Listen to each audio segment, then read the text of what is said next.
ലോകാരോഗ്യ ദിനാചരണത്തിന്റെ ഭാഗമായി കുറ്റിപ്പുറം ജനകീയ ആരോഗ്യ കേന്ദ്രത്തിന്റെ ആഭിമുഖ്യത്തിൽ ആരോഗ്യ സന്ദേശ റാലി നടത്തി. ആരോഗ്യകരമായ തുടക്കങ്ങൾ, പ്രതീക്ഷാജനകമായ ഭാവികൾ എന്ന പേരിലാണ് ആരോഗ്യ സന്ദേശ റാലി സംഘടിപ്പിച്ചത്.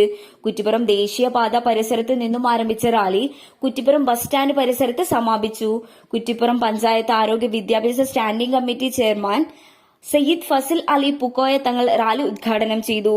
ബോധവാന്മാരാക്കുക എന്ന ലക്ഷ്യം വെച്ചുകൊണ്ട് തന്നെയാണ് ലോകത്തെമ്പാടും ഈ ദിനം ആചരിച്ചുകൊണ്ടിരിക്കുന്നത്.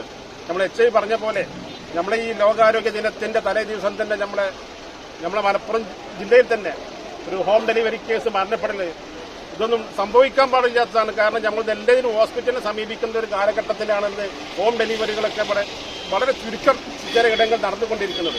അത്തരം കാര്യങ്ങളൊക്കെ വളരെ ശ്രദ്ധ എല്ലാവരും ചെലുത്തണമെന്ന് ആവർത്തിച്ച് ആവശ്യപ്പെടുകയാണ്.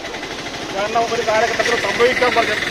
കുറെ കൊല്ലങ്ങൾക്ക് മുമ്പൊക്കെ എങ്ങനെ ആയിരുന്നു, അന്നൊന്നും ഇത്തരം കേസുകൾ ഉണ്ടായിരുന്നില്ല, അന്നൊക്കെ മരണനിരക്കും ഉണ്ടായിരുന്നു. പക്ഷേ ഈ നല്ല ഹൈടെക്കായി വികസിച്ച ഒരു കാലഘട്ടത്തിൽ വികസനകാര്യ സ്ഥിരം സമിതി ചെയർപേഴ്സൺ റമീന, പഞ്ചായത്ത് അംഗങ്ങളായ baby teacher Rijitha Shaleej, health inspector Prakashan, public health nurse Rajani, junior health inspector Paxon Jose, taluk ആശുപത്രി PRO സുരേഷ് സംസാരിച്ചു. കുറ്റിപ്പുറം KMCT ഫാർമസി കോളേജ് വിദ്യാർത്ഥികൾ, നാട്ടുകാർ, ആശാപ്രവർത്തകർ, അംഗനവാടി പ്രവർത്തകർ എന്നിവർ റാലിയിലും പരിപാടിയിലും സംബന്ധിച്ചു.